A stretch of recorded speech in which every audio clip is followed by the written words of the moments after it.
नमस्कार, मैं शशिकांत सर आप सभी लोगों का हार्दिक स्वागत अभिनंदन विद्यापुर चैनल में करता हूं। दोस्तों, नई शुरुआत इंसान को ज़रूर डराती है, पर याद रखना सफलता मुश्किलों के पार नज़र आती है। सभी लोगों को गुड मॉर्निंग। बैठ जाइए, आप सभी लोग बैठ जाइए अपनी अपनी सीट पर। ठीक है, चलिए शुरुआत किया जाए। आज एक बहुत ही इम्पॉर्टेंट टॉपिक है जिसका नाम है व्यंजन। टॉपिक का नाम है, ऊपर लिखा गया है व्यंजन। स्वर के बारे में हम लोग पढ़ चुके हैं, व्यंजन के बारे में पढ़ेंगे। व्यंजन क्या होता है, व्यंजन किसे कहते हैं? जो स्वर के सहायता से वर्ण उच्चारित होते हैं उसी को हम लोग व्यंजन कहते हैं। आई बात समझ में? और व्यंजन को उच्चारण के समय स्वर की आवश्यकता पड़ती है। बिना स्वर के हम व्यंजन का उच्चारण कर ही नहीं सकते हैं। तो स्वर से क्वेश्चन बनते हैं कि मुख्य रूप से स्वर कितने होते हैं। तो यहां पर मुख्य रूप से स्वर की संख्या, मुख्य रूप से स्वर की जो संख्या होती है वो 33 होती है। कितनी होती है? 33 होती है। यदि पूछा जाए कुल व्यंजन की संख्या, कुल व्यंजन की संख्या, तो कुल व्यंजन की संख्या 39 होती है। कितनी होती है? 39 होती है। और जो स्वर के सहायता से, किसके सहायता से? स्वर के सहायता से जो स्वर के सहायता से, जो स्वर के सहायता से उच्चारित या बोले जाते हैं, जो स्वर के सहायता से वर्ण, जो स्वर के सहायता से वर्ण उच्चारित होते हैं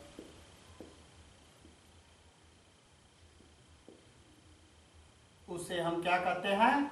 व्यंजन कहते हैं। उसे हम क्या कहते हैं? व्यंजन कहते हैं। आया समझ में? तो स्वर को हम लोग डिवाइड करके पढ़ेंगे। जब किसी वस्तु को डिवाइड करके पढ़ा जाता है तो चीजें बहुत अच्छी तरह से, आसान तरीके से समझ में आती है। आई बात समझ में? तो स्वर को मुख्यतः 5 रूप में हम लोग डिवाइड करके पढ़ेंगे। आइए देखते हैं वो कौन कौन से 5 रूप हैं। ठीक है, स्वर को 5 रूप में डिवाइड करके पढ़ा जाएगा। पहला जो है आपका, ध्यान से देखते रहिएगा, पहला है सामान्य आधार पर। सामान्य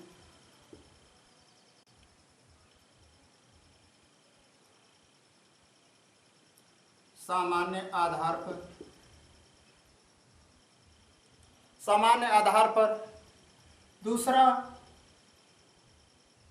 उच्चारण के आधार पर। किसके आधार पर? उच्चारण,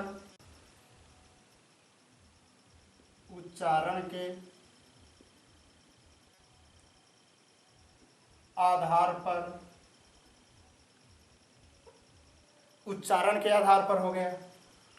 आगे आइए देखते हैं।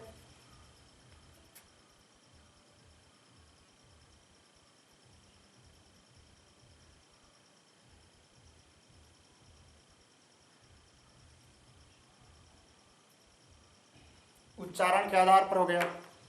तीसरा हम लोग पढ़ेंगे प्रयत्न के आधार पर। किसके आधार पर? प्रयत्न के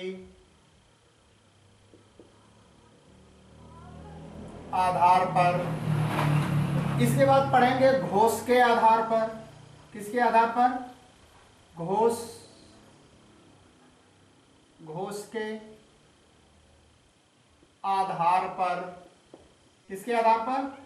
घोष के आधार पर। और पांचवा जो हम लोग पढ़ेंगे वह है प्राण के आधार पर। किसके आधार पर? प्राण के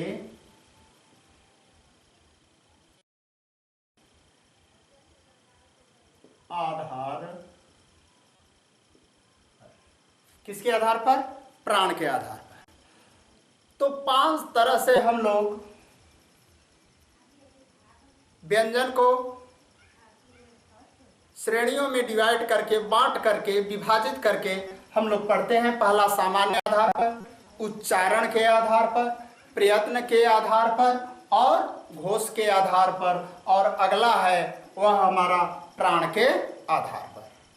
आई बात समझ में? तो आइए सबसे पहले हम लोग अध्ययन करते हैं सामान्य आधार पर व्यंजन को कितने रूपों में डिवाइड करके पढ़ा जा सकता है।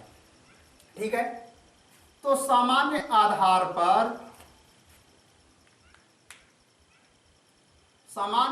पर व्यंजन को निम्न भागों में डिवाइड किया गया है। देखिएगा,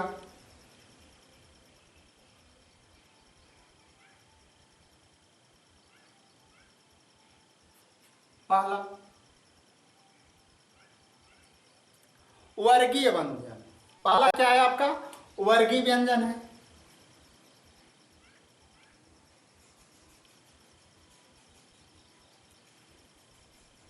वर्गीय व्यंजन।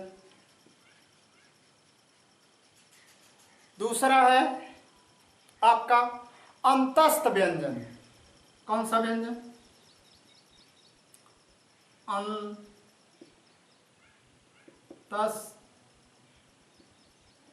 अंतस्थ व्यंजन। तीसरा है आपका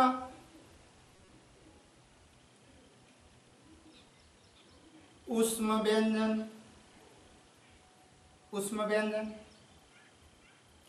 चौथा है आपका संयुक्त व्यंजन। कौन सा व्यंजन? संयुक्त व्यंजन। फिर इसके बाद आपका आ जाएगा पांचवा संप्रयुक्त व्यंजन।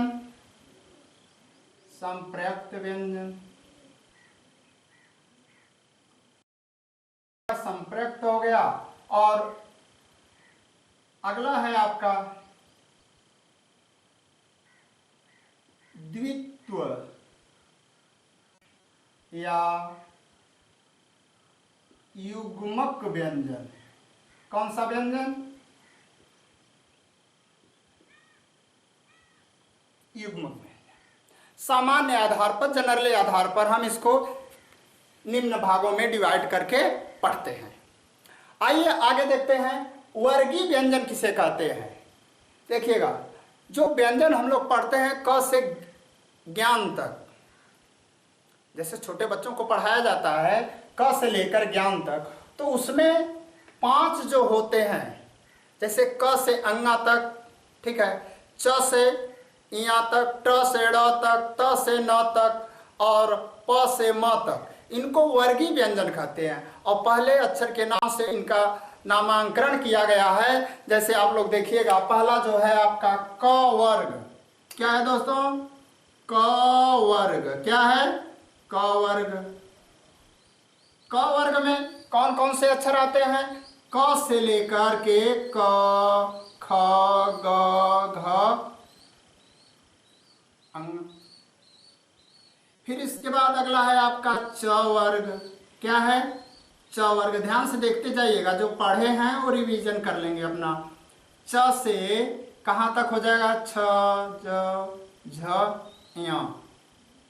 ठीक है, फिर आ जाएगा आपका ट वर्ग। क्या आ जाएगा? ट वर्ग। ट वर्ग है तो यह होगा आपका ट, ठ, ड, ढ, ड़।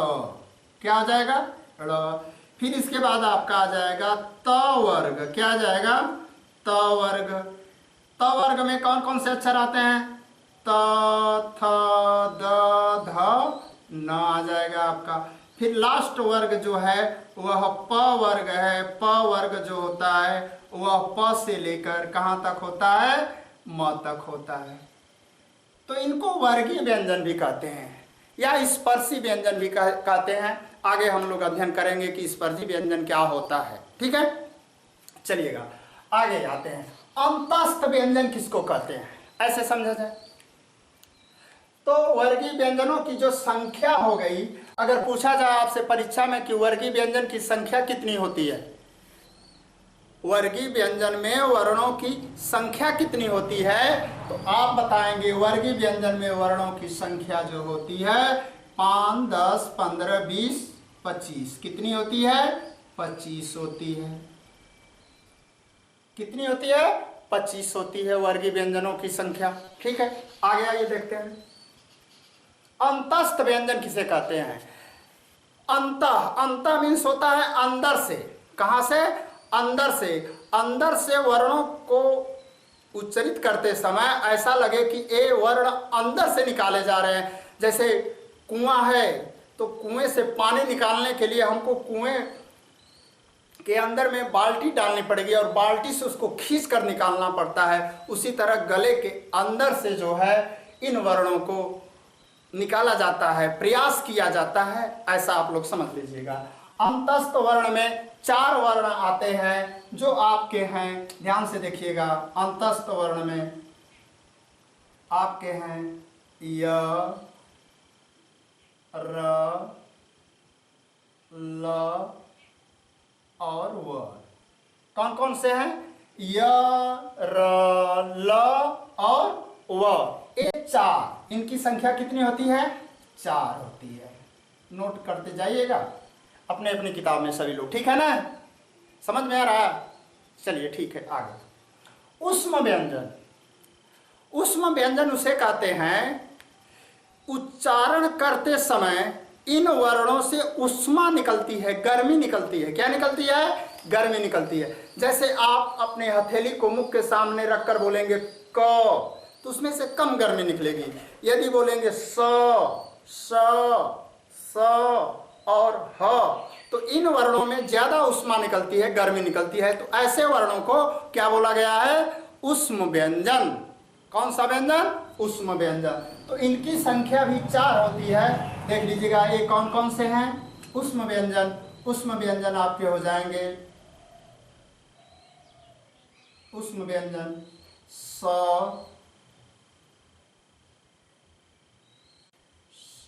खटखोना स, बड़ा स, खटखोना स, इसको छोटा सा बोलते हैं, और ये हरना वाला हाँ। ये आपके उष्म व्यंजन हो गए। कौन से व्यंजन हो गए? उष्म व्यंजन। ये दोनों कैटेगरी आपको समझ में आई होगी। आगे आते हैं संयुक्त व्यंजन। संयुक्त व्यंजन हम लोग अनेक तरीके से बना कर पढ़ते हैं, लेकिन जो हमारे हिंदी वर्णमाला में दिया गया है ये मुख्य रूप से 4 प्रकार के हैं। कितने प्रकार के हैं? 4 प्रकार के हैं।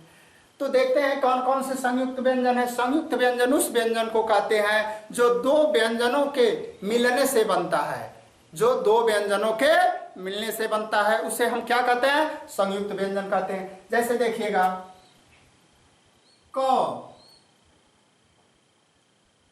प्लस मूर्धन्य स से आपका बनता है छत्री। क्या बनता है? छत्री। त और र से आपका बनता है त्र। ठीक है, अगला है आपका ज प्लस इया, जिसको आ बोलते हैं, इससे बनता है ज्ञान। और इसके बाद बड़ा स प्लस र से बनता है स्र। क्या बनता है?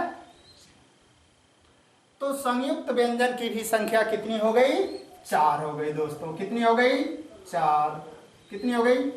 उस व्यंजन की भी संख्या कितनी हो गई? 4 हो गई। कितनी हो गई? 4 हो गई। संप्रयुक्त व्यंजन देखिएगा। संप्रयुक्त व्यंजन उसे कहते हैं जब कोई शब्द लिखते हैं, यदि उसके बीच में आधा वर्ण कोई आए और उसके बाद दूसरा कोई वर्ण आए, तब उसे संप्रयुक्त व्यंजन कहते हैं। आधा वर्ण के बाद दूसरा वर्ण पूरा आए तो वह आपका क्या कहलाता है? संप्रयुक्त व्यंजन कहलाता है। इसको आइए उदाहरण से समझते हैं। जैसे ध्यान से देखिएगा, जैसे चंबल, जैसे मैं यहां पे लिख रहा हूं चंबल, क्या लिख रहा हूं? चंबल। तो देखिएगा इसमें आधा म है, म के बाद दूसरा अक्षर ब आ गया है तो यह संप्रयुक्त कहलाता है। इसी तरह आप बना सकते हैं कंबल, चंबल, कंबल, चंदन, आधा न के बाद पूरा द आ गया दूसरा, चंदन। संधि कर सकते हैं, आधा न के बाद दूसरा क्या आ गया है? धा आ गया है, तो यह हो गया चंबल, कंबल, चंदन, संधि। अर्थात आप यह देखेंगे कि इसमें क्या है? आधा म के बाद दूसरा क्या आ जा? दूसरा कोई वर्ण व्यंजन का और वह पूरा आए तो वह क्या कहलाता है? संप्रयुक्त। द्वितीय व्यंजन किसे कहते हैं? आइए ध्यान से देखते हैं। द्वितीय में क्या होता है? द्वितीय व्यंजन उस व्यंजन को कहते हैं कि जब आधा वर्ण के बाद, किसके बाद? आधा वर्ण के बाद वही वर्ण पूर्ण रूप से आए तो वह हमारा क्या कहलाएगा? समद्वित या युग्मक व्यंजन कहलाता है। जैसे ध्यान से देखिएगा, बच्चा, क्या हो गया? बच्चा। बच्चा क्या होता है? कच्चा। कच्चा आपका हो गया, जहां च के बाद पूरा च आ गया, ठीक है ना? कच्चा। पर दिल के क्या होते हैं बच्चे? सच्चा। दिल का क्या होता है बच्चा? सच्चा होता है। तो सच्चा आपका क्या हो गया? इसी तरह दूसरा वर्ण लिखिएगा, दूसरा वर्ण आ जाएगा आपका बच्चा, सच्चा, कच्चा, ठीक है। तो ऐसे वर्ण जो होंगे वह आपके क्या कहलाएंगे? वह आपके द्वितीय कहलाते हैं। क्या कहलाते हैं? द्वितीय कहलाते हैं, ठीक है। तो यहां पर देखिएगा, संयुक्त व्यंजन दो व्यंजनों के मिलने से बनते हैं। पहली बात, संप्रयुक्त व्यंजन में क्या होता है? आधा व्यंजन आए उसके बाद दूसरा कोई पूर्ण रूप से आ जाए तो वह हमारा क्या कहलाएगा? संप्रयुक्त कहलाएगा। द्वितीय में जो आधा व्यंजन आता है उसके बाद वही वर्ण क्या है? पूर्ण रूप से आ जाए तो वह हमारा क्या कहलाता है? द्वितीय व्यंजन कहलाता है। इतनी बात समझ में आई आप लोगों को? तो सामान्य आधार पर हम लोग इतने तरीके से डिवाइड करके क्या करते हैं? पढ़ते हैं और समझते हैं। आई बात समझ में? बोलिए, हाथ उठाकर बोलिए, आ गया सबको? वेरी गुड, बहुत बढ़िया, बहुत अच्छा, ठीक ठीक। आगे चलें, चलिएगा, आइएगा यहीं पर समझते हैं। किसके आधार पर? यहीं पर उच्चारण के आधार पर। किसके आधार पर? उच्चारण के आधार पर वर्णों को कितने भाग में बांटा गया है। देखिएगा, ये जो हमारा गला है, ये पूरा जो सिस्टम है यहाँ से लेकर यहाँ तक जो मुख होता है, जिसके अंदर जिह्वा होती है, तालु होता है, कंठ होता है हमारा, आई बात समझ में? यह एक साउंड है। जिस तरह आप लोग साउंड होता है ना, उसमें आवाज़ कम करते हैं, बढ़ाते हैं, झनकार देते हैं, ठीक है ना, नाना प्रकार की चीज़ें उसमें करते हैं, आवाज़ को पतला मोटा करते हैं। तो उसी तरह जो वर्ण निकलते हैं मुख के अनेक भागों से, जब हमारी जीभ टच करती है अर्थात स्पर्श करती है तो वहीं से जो है ये वर्ण निकलते हैं। आई बात समझ में? आइए देखते हैं प्रयत्न के आधार, उच्चारण के आधार पर। देखिएगा, जो क वर्ग होता है, क से लेकर अंगा तक जितने भी वर्ण निकलते हैं वह हमारे कंठ से निकलते हैं। कहाँ से निकलते हैं? कंठ से। तो ध्यान से देखिएगा, यहाँ पर मैं एक फिगर बना रहा हूँ, उस फिगर के आधार से समझिएगा।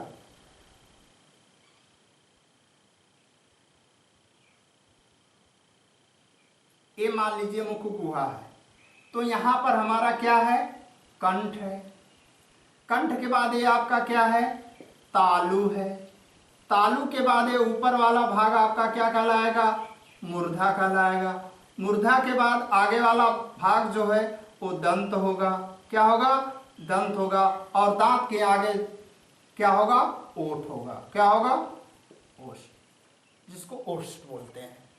तो आप समझिएगा, सबसे पहले कंठ, तो कंठ से किनका उच्चारण होता है,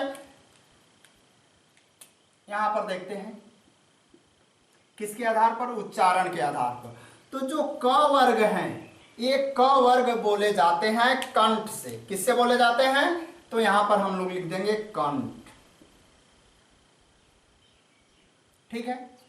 च वर्ग जो होता है वो तालु से बोला जाता है। च वर्ग के जितने भी अक्षर आएंगे उसको हम क्या बोलेंगे, तालु से। कहां से, तालु से उच्चरित होते हैं। कहां से उच्चरित होते हैं, तालु से उच्चरित होते हैं। ट वर्ग का जो आएगा तो तालु के बाद आपका मूर्धा आता है, तो मूर्धा से आपका क्या होगा, मूर्धा। मूर्धा से ट वर्ग के सभी अक्षर, ट का उच्चारण स्थान क्या है, मूर्धा है। ठ का उच्चारण स्थान क्या है, मूर्धा है। ड़ का उच्चारण स्थान क्या है, मूर्धा है। त वर्ग के जितने भी अक्षर आते हैं ये दंत से उच्चरित होते हैं। किससे उच्चरित होते हैं, दंत से। मतलब त का उच्चारण स्थान पूछा जाएगा कहाँ है, तो आप बताएंगे दंत। आई बात समझ में। ये दांत, जिसके पास दांत नहीं है, जो बूढ़े हो गए या जो बच्चा अभी छोटा है, अभी दांत नहीं निकला है, उससे बोलेंगे कि आप त बोलिए। क्या बोलिए, तो त नहीं बोल पाएगा। आई बात समझ में। क्योंकि जीवा जब तक हमारे दांतों से स्पर्श नहीं करेगी तब तक त वर्ण का उच्चारण जो है नहीं आ पाएगा। ठीक है, बातें समझ में आई होंगी आप लोगों को। उसी तरह ओष्ठ, ओष्ठ से जो है प वर्ग का उच्चारण होता है। किसका होता है, प वर्ण का। तो प वर्ण में जो उच्चारण होता है आपका, जैसे प, फ, ब, भ, म, इन सब का उच्चारण स्थान जो होता है ओष्ठ होता है दोस्त। क्या होता है, ओष्ठ होता है। ठीक है। अब उसी तरह पढ़ लेंगे हम लोग अंतस्थ व्यंजन का उच्चारण स्थान किससे किससे होता है। तो आइए देखते हैं। अंतस्थ में पहला है य। क्या है, य। तो य का उच्चारण स्थान होता है तालु। क्या होता है, तालु। तालु। तालु से किसका उच्चारण होता है, य का होता है। र, र का होता है मूर्धा से। किससे होता है, मूर्धा से उच्चारण होता है। मूर्धा से किसका उच्चारण होता है, र का। ल का, ल का होता है दंत से। किससे होता है, दंत से होता है। और उसी तरह व का उच्चारण स्थान दोस्तों दंतोष्ठ होता है। दंतोष्ठ। क्या होता है, दंतोष्ठ होता है। ठीक है। अब आइए उष्म व्यंजन। उष्म व्यंजन का जो इसको बोलते हैं स है, बड़ा स। बड़ा स को तालव्य स बोला जाता है, तो इसका उच्चारण स्थान किससे हो जाएगा, तालु से हो जाएगा। जो मूर्धा स है, जो खटखोना स है, ये मूर्धा से उच्चारण होता है। जैसे र का उच्चारण होता है तो यह हो जाएगा मूर्धा हमारा। जो छोटा सा होता है इसका उच्चारण स्थान दंत है। क्या है, दंत है, तो इसको दंती सा बोलते हैं। और ह का उच्चारण स्थान आपका हो जाएगा कंठ। क्या हो जाएगा, कंठ हो जाएगा। तो इस तरह उच्चारण के आधार पर हम लोग पढ़ते हैं। यहां पर आकर समझते हैं। चलिए एक बार रिवीजन कर लेते हैं सभी लोग, एक बार पढ़िएगा। क वर्ग का उच्चारण स्थान किससे होता है, कंठ से होता है। च वर्ग का उच्चारण स्थान किससे होता है, तालु से होता है। ट वर्ग का उच्चारण मूर्धा से। त वर्ग का दंत से। बहुत अच्छा। प वर्ग का किससे होता है, ओठ से होता है। बहुत बढ़िया। या का तालु से। र का मूर्धा से। ल का दंत से। और व का दंतोष्ठ से। बहुत बढ़िया। स का किससे, तालु से। जो बड़ा स है उसका तालु से होता है। मूर्धा, ये जो स होता है खटखोना स, उसका किसका से होता है, मूर्धा से होता है। छोटा सा है उसका दंत से होता है। हरना वाला ह जो है उसका किससे होता है, कंठ से होता है। समझ में आया? जल्दी बोलिएगा। सभी लोग समझ में आया? हाथ ऊपर करिए। बहुत बढ़िया, ठीक। आगे पढ़ते हैं। किसके आधार पर? प्रयत्न के आधार पर। किसके आधार पर? प्रयत्न के आधार पर। चलिएगा, इसको मिटाएं, स्क्रीनशॉट लेना है। अच्छा, चलिएगा, सभी लोग इसका स्क्रीनशॉट ले लें। आगे हम लोग देखते हैं। चलिएगा, मिटा दें। चलिए,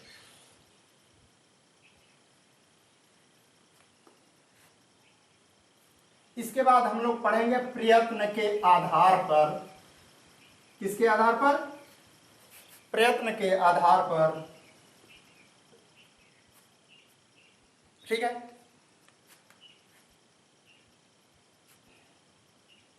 प्रयत्न के आधार पर व्यंजन का वर्गीकरण। देखिएगा दोस्तों, पहला जो होगा इसको स्पर्शी। प्रयत्न का मतलब होता है प्रयास करना। क्या करना? प्रयास करना, प्रयास के आधार पर। फिर दूसरा है स्पर्श संघर्षी। क्वेश्चन यहां से बनते हैं, बहुत क्वेश्चन बनते हैं। स्पर्श संघर्षी। अगला है आपका सिर्फ संघर्षी। संघर्षी।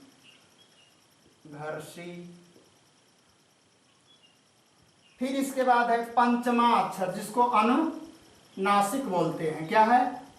पंचमाक्षर। पंचमाक्षर, ठीक है। चलिएगा आगे।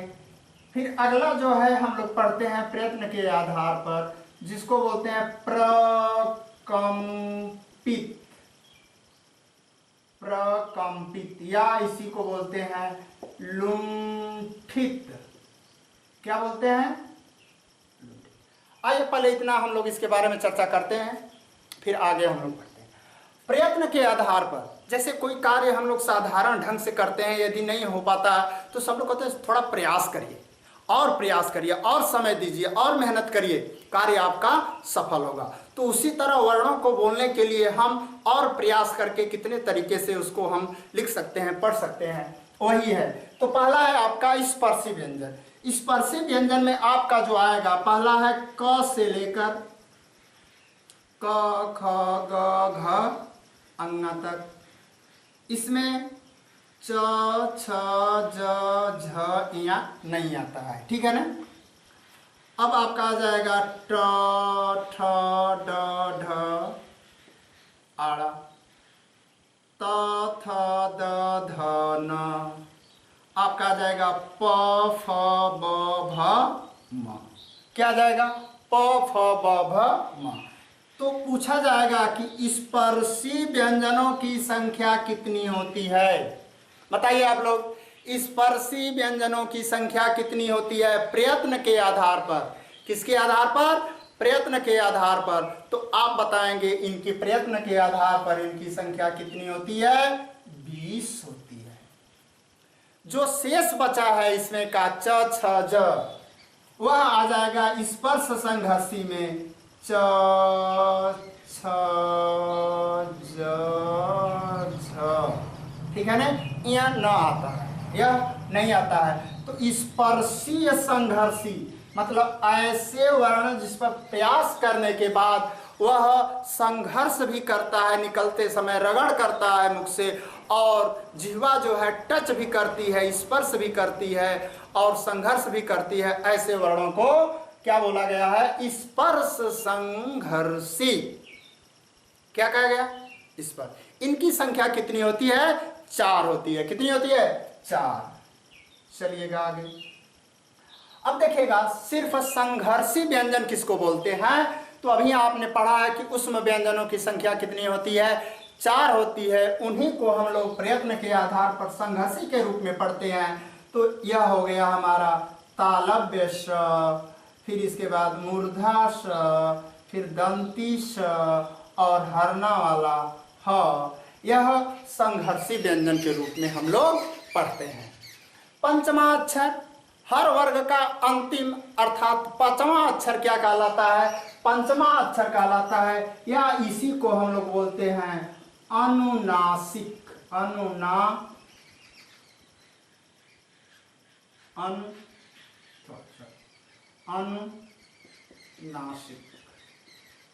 मतलब बोलते समय मुख के साथ साथ नाक से भी हवा निकले, ऐसे अक्षरों को अनुनासिक बोलते हैं। मुख के साथ साथ, याद रहे, नाक से भी हवा निकले, ऐसे अक्षरों को पंचमा अक्षर कहते हैं। क्या कहते हैं? पंचमा अक्षर। तो इसमें आपका हो जाएगा दोस्तों क वर्ग का अंतिम अक्षर अंगा, फिर इया, फिर आड़ा, फिर न और लास्ट वाला म। ठीक है ना? ये आपके पंचमा अक्षर है। इनकी संख्या कितनी होती है? 5 होती है। कितनी होती है? 5 होती है। संघर्षी की संख्या कितनी होती है? 4 होती है। आई बात समझ में? आइए प्रकंपित। मुख से जब र का उच्चारण किया जाता है, र, तो देखिएगा उसमें कंपन होता है। क्या होता है? कंपन होता है। तो ऐसे वर्ण को प्रकंपित या लुंठित बोलते हैं। तो यह आपका हो जाएगा र। क्या हो जाएगा? र। इनकी संख्या कितनी है? सिर्फ 1 है। कितनी है? सिर्फ 1 है। आई बात समझ में? अगला जो है आप हम लोग नीचे पढ़ेंगे। अगला है जो आपका पारसी। क्या है? पार्श्विक वर्ण। क्या? पार्श्विक। जो पार्श्विक होता है, आई बात समझ में? पार्श्विक वर्ण ल को बोला जाता है। किसको बोला जाता है? ल। पार्श्विक माने होता है बगल से, मुख के बगल से निकले प्रयत्न के आधार पर, तो ये पार्श्विक कहलाता है। ल। जैसे आप ल बोलेंगे तो ऐसे पता चलेगा मुख के बीच के इधर उधर से ये निकल के आ रहा है। तो पार्श्विक वर्ण क्या हो गया? ल हो गया। आई बात समझ में? और एक वर्ण है, बार बार परीक्षाओं में पूछा जाता है, द्विगुण। द्विगुण वर्ण किसे बोलते हैं? तो ध्यान में रखिएगा, जो आपका ये डलिया है और ये ढ है, यदि इसी के नीचे नुक्ता लगा दिया जाए, क्या लगा दिया जाए? नुक्ता लगा दिया जाए, तो यह कहलाएंगे द्विवर्ण, द्विगुण वर्ण कहलाएंगे। आई बात समझ में? मतलब ये 2 गुण रखते हैं। पहला, ये तो हिंदी के गुण रखते हैं, जो साधारण तरीके से हम लोग किस में पढ़ते हैं? हिंदी के वर्णमाला में पढ़ते हैं, ट ठ ड ढ। आई बात समझ में? और जब नुक्ता लगा दिया जाता है तो यह फारसी शब्द हो जाता है।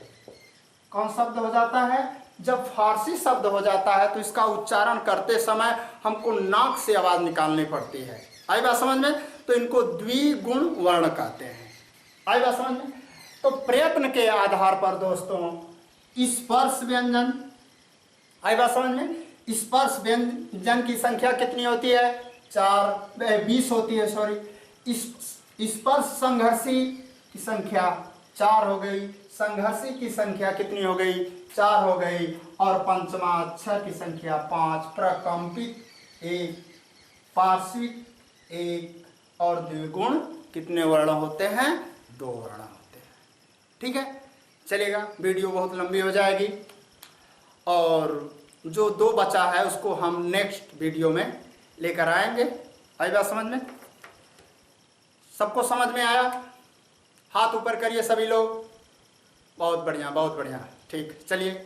तो अगली जो है वीडियो इसके बाद पब्लिक रूप में आएगी, तो आप लोग पढ़िएगा। ठीक है? और जितने लोग क्लास में बैठे हैं सभी लोगों से ये आग्रह है कि सभी लोग वीडियो को, जब ये वीडियो पब्लिक होगी तो आप सभी लोग इसको बहुत तन मन धन से शेयर करिएगा। ठीक है? धन्यवाद सभी लोगों को। नमस्कार। जय हिंद, जय भारत।